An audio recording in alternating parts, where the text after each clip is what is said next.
guys, it's the VC Andrews Critiquer. Let me ask you guys a question. What's the most famous musical out there?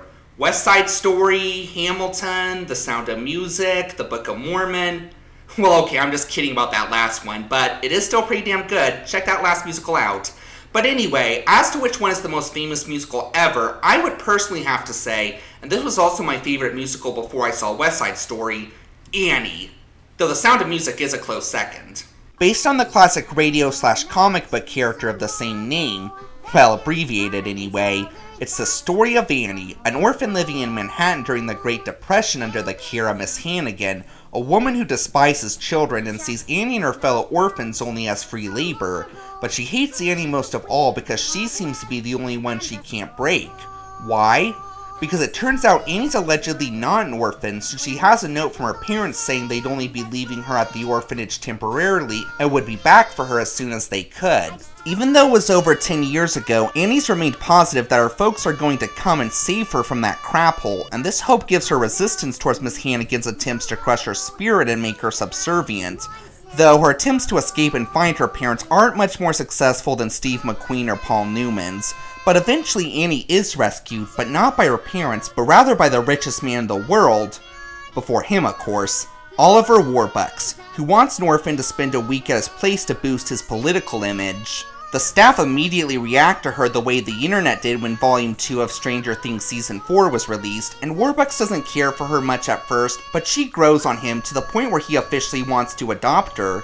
Annie of course is super grateful, but says she can't since she still has folks out there that she's trying to find. So he offers to help, getting the FBI to search for them and offering $50,000 to the first couple who can prove they're Annie's parents. But since Miss Hannigan happens to know all about Annie as her guardian for over 10 years, she plots with her criminal brother Rooster and his girlfriend Lily St. Regis to dupe Warbucks and get the biggest cash grab they've ever had. As popular as the original Little Orphan Annie source material was, this musical is at least 20 times as famous as it, to the point where its title is almost as common knowledge as the word water. Some other impressive notes about it is that it launched the careers of big names like Ariana Grande and Sadie Sink when they played the title character, and was a heavy inspiration for Despicable Me, one of the most beloved animated movies ever. Anyhow, being so damn famous, film adaptations were inevitable. The first was released in 1982 by Columbia Pictures, which was fairly faithful to the musical, but did incorporate some new songs as well as reinstating some characters from the original comics that the musical dropped. The second was released by Disney Channel in 1999, which was definitely the most faithful to the musical, about 95% in fact, and then Columbia released a new adaptation, only this time updating it to the new tints, and also making Annie and Warbucks African American. But which one is the best of all? Let's find out. This is oldest versus median versus newest, Annie. It's a hard knock life, it's a hard knock life. It's the hard knock life. Who's that little chatterbox, the one with pretty auburn locks? Whom do you see? It's little orphan Annie. The best one. It's a hard knock life, it's a hard knock life.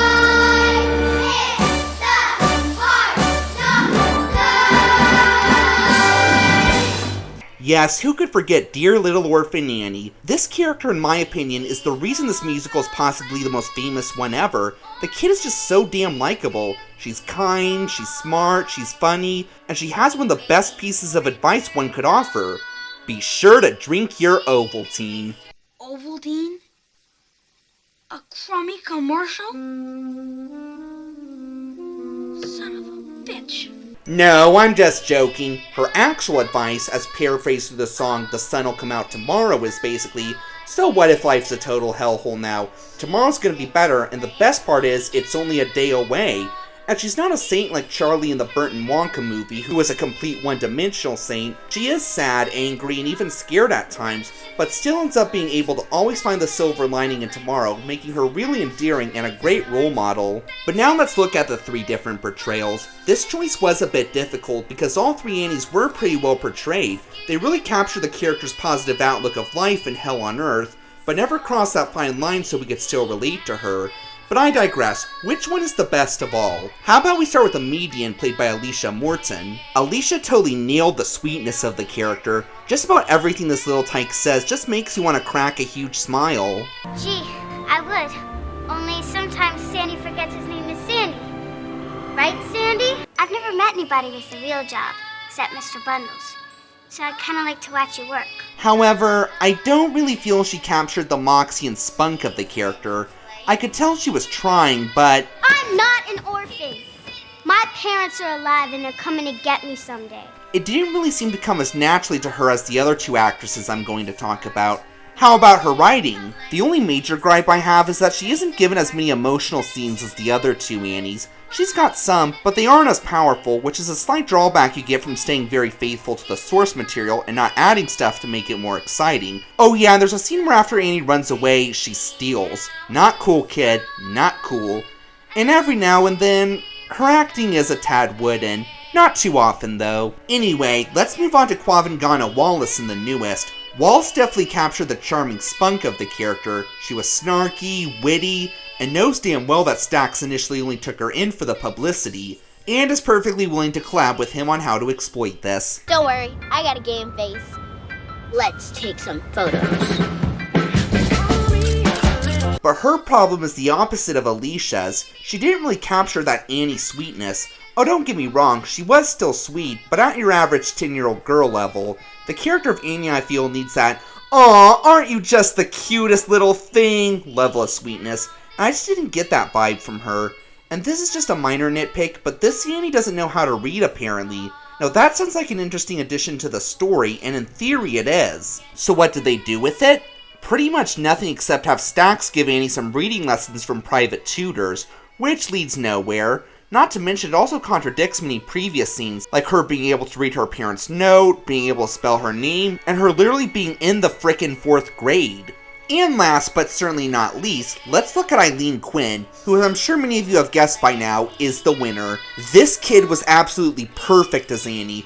Where Alicia had the sweetness and Quavangana had the spunk, Eileen had both, and, well, just look for yourself. It's a really swell idea to have an orphan for a week, Mr. Warbucks.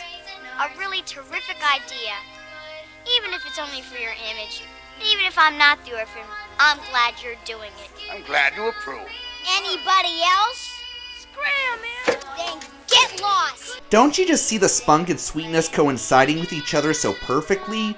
Plus, there are a few additional components where the character shows some major selflessness. In this version, she initially won't accept a week of no abuse and living in the most luxurious house in the world if her new dog Sandy can't come, since she won't be there to keep Miss Hannigan from sending him to the sausage factory. Or when Rooster and Lily are about to take her away while posing as her parents, she says she doesn't want to keep all her fancy new clothes because she thinks they'll just remind her parents that they're dirt poor and asks to give them to her friends at the orphanage. Not to mention she gives a really convincing performance of fear when the villains are stalking her in the climax, which I'll discuss later. Just look at this acting.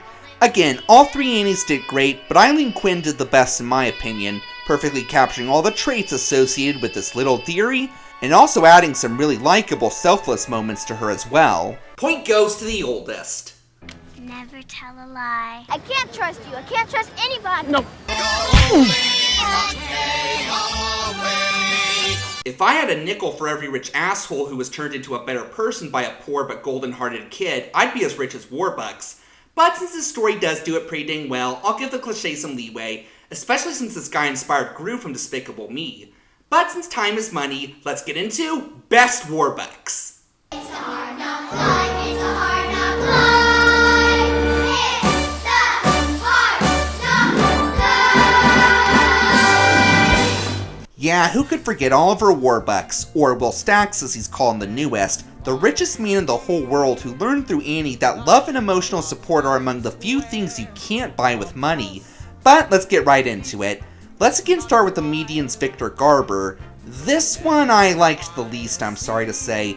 Make no mistake, I love Victor Garber. He's just such a sweet and likable dude, especially when he played Thomas Andrews in Titanic, and he's just as likable here as he is in most of his other roles. If it's your parents you want, then I'll find them for you. Did you hear the little lady? Ice cream and roasted corn and all the Christmas decorations left in the city of New York. The problem I have with him, though, is that he probably has the least amount of character development of the three. The idea is that a poor but nice girl enters this rich but entitled asshole's life and makes him a better person, but Victor Garber never really seems all that indifferent to Annie. I mean, he is a little brusque when we first meet him, for like 3 minutes, and then he becomes a nice guy right then and there. And granted, this is keeping true to how he was portrayed in the original musical, but again, more faithful doesn't always mean better.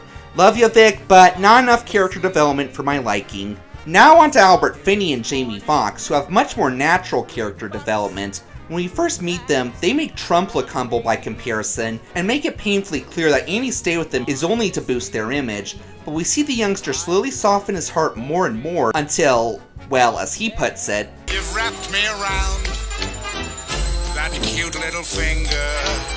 You made life a song. You made me a singer. Oh. Now, as you may have guessed, Will Stax does have more differences than Oliver Warbucks than just the name. Like here, he's not specifically stated to be the richest man in the world, but he still is given. Wait, I think it and it comes to me. My God, this house is freaking sweet. He's also a bit more developed than Warbucks, namely he's trying to run for mayor of Manhattan, but isn't too hot in the polls. The fact that he uses his name brand technology to invade people's privacy probably doesn't help too much with that. But then when he saves Annie from getting hit by a car, someone posts a photo of this on Instagram and this makes him a public hero. So his campaign manager, Guy, who I'll discuss a little later, suggests he invite Annie to stay with them leading up to the election. So by being more fleshed out, does that make him the winner? Not necessarily. See, my problem is, he's not a charming asshole. He's not too unlikable, but Jamie Foxx doesn't really have that charismatic charm we need to get especially invested in him. Kind of like why we couldn't get invested in his Electro in the Amazing Spider-Man movies. Although the YouTube remixes of him accidentally barfing on a guy cracked me the hell up. See, this is why China's winning. Not really. Finney's assholism is played much more comedically, so he's much more easy to get invested in despite how cold he is. This doesn't look like a boy. Orphan's a boy. You just said an orphan, so I got a girl. I want a boy. And thank you, all new Iodent, the toothpaste with Miracle K64. Good night for the Red Network. Drop pain. Did I just do a commercial?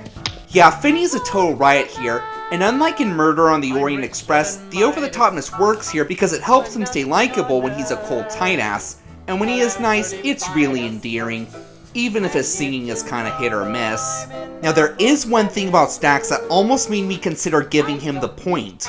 So near the end of the movie, after rescuing Annie from the frauds pretending to be her parents, not Rooster and Lily in this version, more info on that in the next round, Annie's pissed at Stax since the fakes told her that he was in on the plot and this was all part of a scheme to get him re-elected. It was actually all his campaign manager Guy, again more info on that in a bit. So Stax proves to Annie that this isn't true and he really does care about her more by withdrawing from the election. That was a really awesome moment and honestly one of the best scenes in all three versions. But after careful consideration, I decided it wasn't quite enough to outshine Finney on the whole. But I think the kiss of death here was the fact that he isn't bald. I'm sorry, but a non-bald Warbucks is, well, unfathomable. So yeah, Albert Finney just seemed like the best Warbucks for having great character growth, but also being very entertaining and likable throughout. Point goes to the oldest. I understand. I think that this city deserves someone better than I am. Like Warbucks, the villains in the story are a little cliched, namely the terrifying orphanage director from hell and the sleazy conniving con artist. But who cares, the villains here are just so damn fun, with their burning hatred of little girls and their determination to reach Easy Street at any cost. So let's take a look at Best Villains. It's a hard knock life, it's a hard knock life.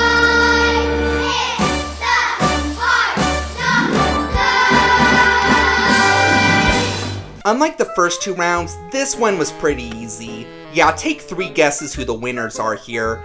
Yeah, it's definitely not the newest.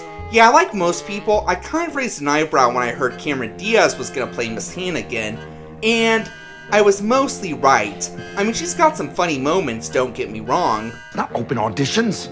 These are callbacks. And why are they singing? People love musicals. Bursting into song for no apparent reason, it's magical. There's a window, there's a bed. But one big disadvantage she has is that by updating the story to present day, she isn't able to legally get away with underfeeding and physically abusing the girls like she could in the 30s. So really the worst we see her do is overwork the girls and verbally abuse them. And even then, I just don't have much respect for her. While Carol Burnett and Kathy Bates were cold-blooded and intimidating while funny at the same time, Cameron Diaz just felt like a whiny, washed-up former pop star lashing out because of her career going worse than Britney Spears. And I guess that's fitting because that actually is what she is here. That is kind of an interesting angle where it implies she's not really a bad person deep down, and she even gets a decent song where she's remembering back to when she was not a total trash bag. Where's my good girl gone? You know I had a good heart once. Kind of sets something up for a bit later, but it's not quite enough to win the point, sad to say. Another kiss of death for the newest was dropping Rooster and Lily. Instead we have Stack's campaign manager, Guy, and I actually don't mind the way they reimagined his motives for the pose as Annie's parents scam. In this version, instead of a hefty cash reward for the first couple who can prove they're Annie's parents, Guy is set to get paid a hefty cash sum if Stax wins the election. So when Guy learns that Annie's trying to find her parents, he realizes, Eureka! If Stax reunites little orphan Annie with her long-lost parents, the polls will skyrocket in his favor for sure, and it's off the easy street for me. But he knows Stax won't go along with it since he's grown to genuinely care for the kid, and he has to dupe him too. So like Rooster, he goes to see Miss Hannigan to get details about Annie that'll help him pull this off in exchange for a share of the money. And I will also say, the couple they get to play her parents do a pretty good job at coming off as the sweet and angelic parents Annie imagined they'd be when we first meet them, as well as the complete trash baggy kidnappers they actually are when she's alone with them. So yeah, it's a neat spin on the story, but Guy is just not that interesting of a villain. He's not a sleazy, slimy, over-the-top scumbag like Rooster, he's just kind of a run-of-the-mill jerk. Hell, he wasn't even going to kill Annie after kidnapping her like in the first two movies, just dump her back into the foster care system. Not as diabolical. He is a damn good singer though. Okay, so sorry newest, but no dice. What about the median? It's definitely a huge step up. American Horror Story regular Kathy Bates is really diabolical but entertaining as Miss Hannigan, as is Alan Cumming as Rooster. Aren't you gonna beat the tar out of me? Have I ever hit any of you? Threatened. That's worse. I know. I make her disappear. Then we head straight for Easy Street! Easy Street! And Kristen Chenoweth, well, we'll talk about her in a bit. But as fun as they are, they don't come anywhere close to the villains in the oldest.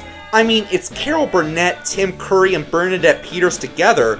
What better collaboration could you possibly ask for? But let me get more specific. Carol Burnett was perfect as Miss Hannigan. She was ungodly, sadistic, and cruel, but also the most hilarious drunk I've ever seen in movie history.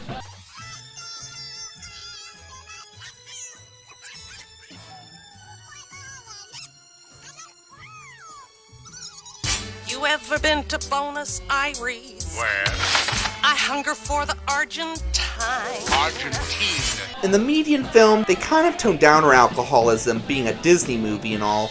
And of course, Tim Curry as Rooster. He's just as sleazy and callous but hilariously over the top as you'd expect. Easy Street. Easy Street. Annie is the key. And as for Lily, well, Chenoweth just didn't seem all that malicious. She's just kind of your average dumb blonde. Peters was a bimbo also, but she was still a terrible person. When we first meet her, she tried to rob Miss Hannigan, and she has a pretty cold-blooded way in which she talks. You know, I think maybe I'd better hold it for safekeeping. I did, but... Plus, Chenoweth gets the short end of the stick even more so. Yeah, in this version, Rooster and Miss Hannigan agree that Lily's too stupid for the job, and that it would be better if Miss Hannigan went in her place. Sorry, sister. Okay, 1, a brother and sister are pretending to be a couple. Ew. 2, Lily gets the short end of the stick with the story like stated before.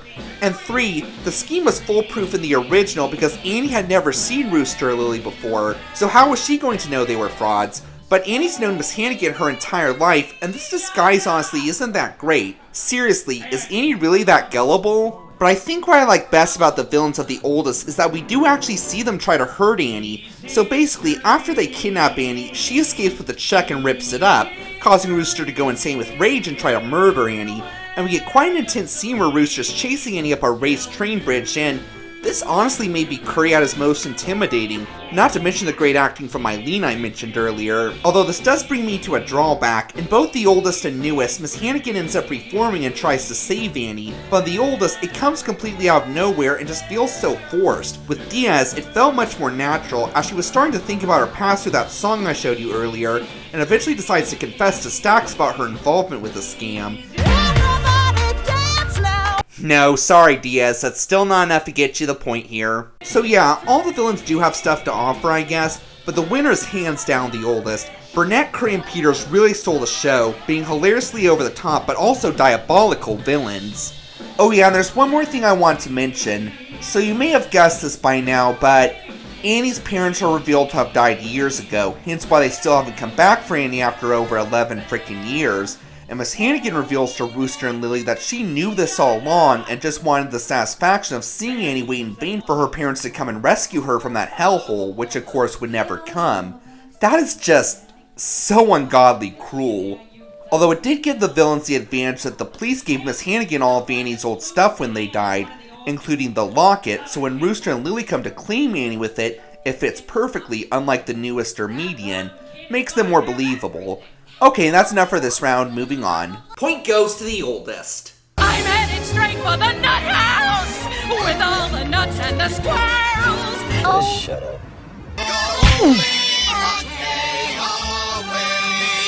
Of course, Little Orphan Annie is supportive to anyone she comes across so long as they deserve it, and Warbucks is too after a while with some inspiration from Annie. But what about those who are supportive to our two leads? They may not be nearly as iconic as them, or even the villains for that matter, but, well, I mean, you don't often see Grace Farrell or Bert Healy spoofed or referenced in media, do ya?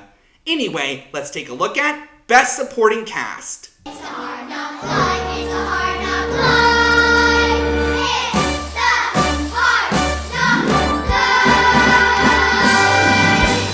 life. Okay, let's talk about the other much less iconic characters.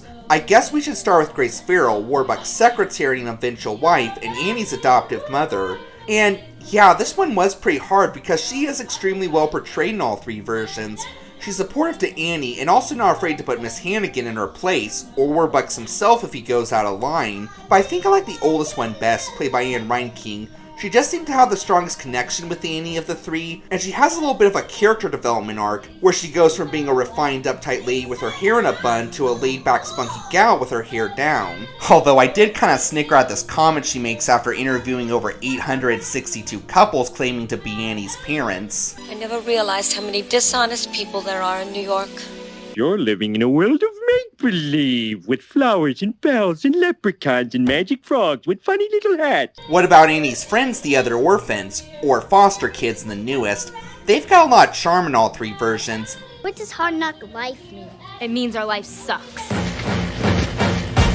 Oh, then yeah. Especially when they sing You're Never Fully Dressed Without a Smile. Plus, all three versions give them a part in warning Warbucks about the villain's plot. That's dedication to their friend. Anyway, I do kind of have to go with the oldest again. Why? Well, the idea is that these are all malnourished, abused, and neglected kids, and the median and newest, I just didn't really get that vibe. These girls definitely look like they've been starved and abused every day of their lives, so I just felt the sorriest for them. That and I just felt their performances were the strongest of the three, like Pepper as the bare asshole with a soft spot deep down. You want a knuckle sandwich? We gotta warn Annie! Scrub! Tessie as the wimpy crybaby. They wasn't her real parents, mister. They was bad people. Leaping legends!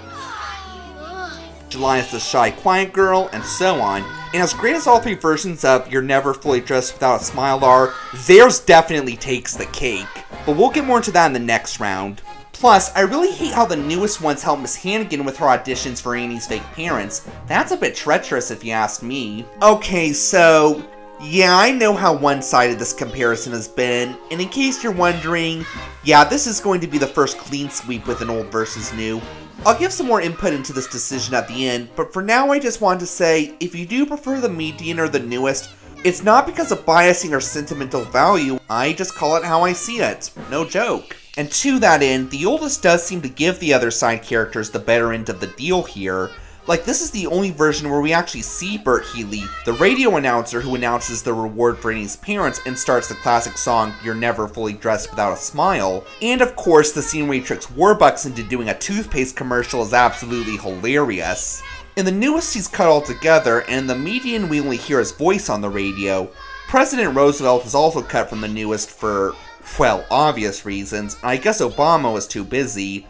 Anyway, Roosevelt only appears briefly at the end of the median, mostly just to tell Annie the bad news that the FBI found out her parents died years ago. But in the oldest, there's an additional scene where Warbucks and Annie visit him while Grace is interviewing all the couples claiming they're Annie's parents, and reveals that he wants to start a charity organization for suffering and poor children like Annie, and thinks Annie's song, The Sun'll Come Out Tomorrow, is the perfect anthem for it. That's a nice way to showcase what a sweet guy Franklin Roosevelt was. Oh yeah, and his wife Eleanor appears as well. That helps. The newest does give Mr. Bundles the biggest role of the three, where he's just a one-scene character in the oldest and median who helps Annie escape in his laundry basket. In the newest, or Lou as he's called here, is seen trying to help Annie locate her parents throughout the movie, and even gives him a subplot where he has a crush on Miss Hannigan, but she naturally doesn't exchange the feelings, at least until the end. The police officer that arrests Annie probably has the most screen time and dialogue in the median.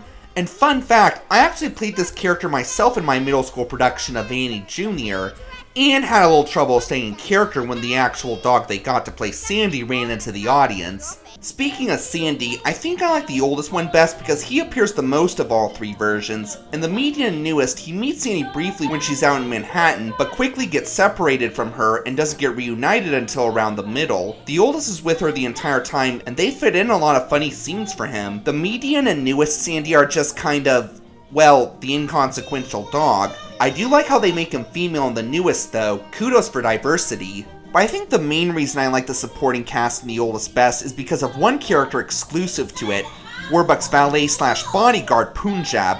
This character is so freaking awesome. I think the best way to describe him is a mix of the Dalai Lama and Liam Neeson. He's a kind soul with many wise quotes for little Annie. And who counts his chickens before they hatch into scrambled egg? What? A child without courage is like a night without stars. Plus, he's apparently got frickin' telekinesis powers. That's frickin' awesome.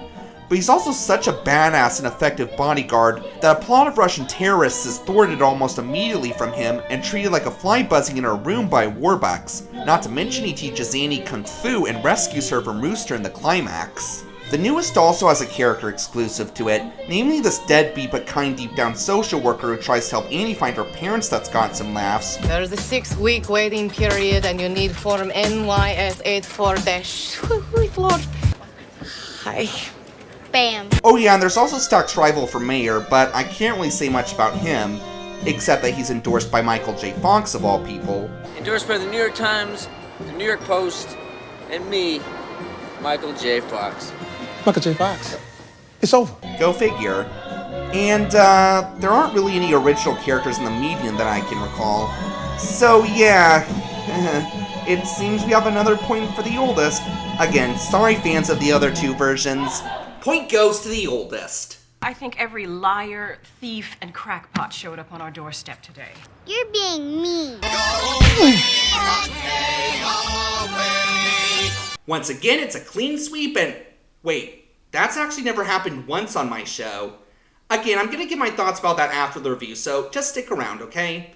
Anyway, there's really no point in comparing the stories since most of the differences there I've already talked about with the characters. So instead, let's look at the most important components of any musical, the best music. This is music for the for the point of finishing the review.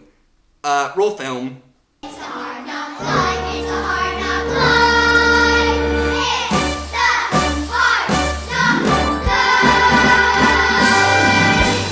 Yes, who could forget the classic songs of Annie? Hard Knock Life, I Think I'm Gonna Like It Here, You're Never Fully Dressed Without a Smile, and of course, The Sun'll Come Out Tomorrow. And all three movies have good renditions of them. Even the updated and modernized versions of the songs in the newest do manage to maintain the heart of the original pieces for the most part, especially with Tomorrow and I Don't Need Anything But You. But before I talk about the winner, oldest, Let's first talk about how the median and newest did each have one song that I think was better than in the oldest. With the median, it's NYC, a song about how awesome New York City is. What other town has the Empire State and a mayor 5'2"? No other town in the whole 48 can half compare to you.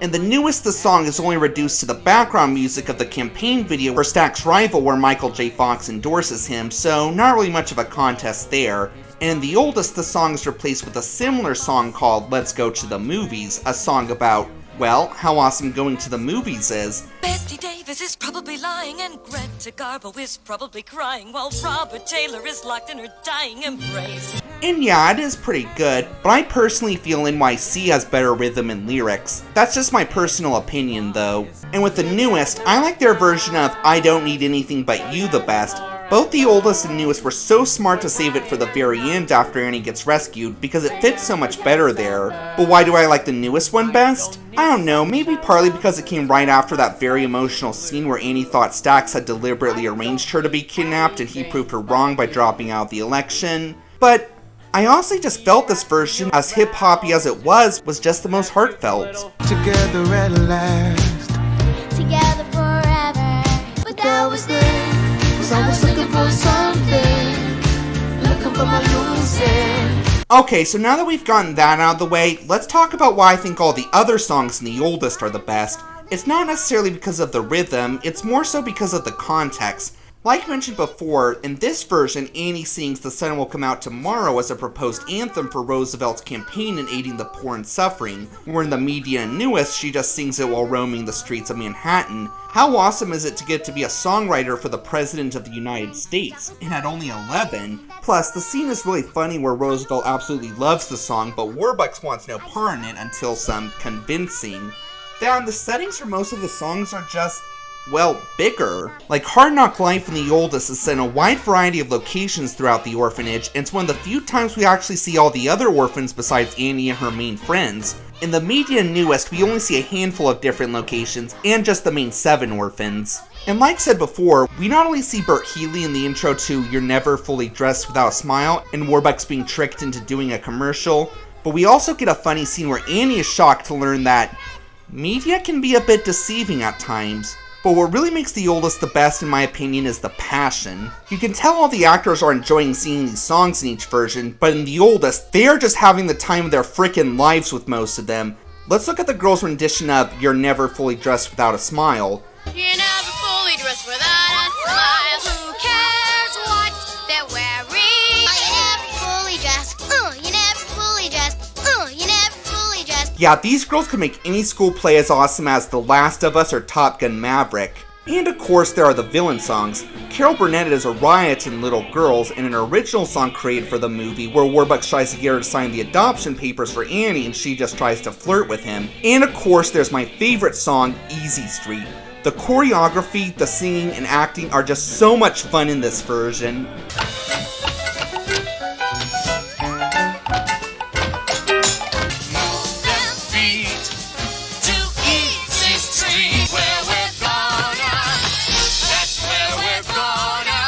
And to wrap up, let's talk about the original songs the oldest and newest add. The original songs in the oldest are more lighthearted and comedic, where in the newest they're more heartwarming and emotional, and each are good at their respective genre. But on account of the awesome song Sign that I mentioned earlier, I give a slight edge to the original songs of the oldest. Okay guys, so let's address the elephants in the room, shall we? Yeah, I was expecting the oldest to be the winner, but I was not expecting it to completely sweep the board. Let me clarify, just because I gave every point to it does not mean that I think the median and newest are bad films at all. The median is great as the most faithful adaptation of the 3, and the newest is cool for giving the story a modern day spin, even if it has kinda mixed results. And I swear, this is not biasing because it's, well, the oldest and probably most famous adaptation of the 3. I just call it how I honestly see it, and in my honest opinion, I just feel the oldest did everything best. You're welcome to your own opinion, but since it's my show, it's my opinion that gets the vote here.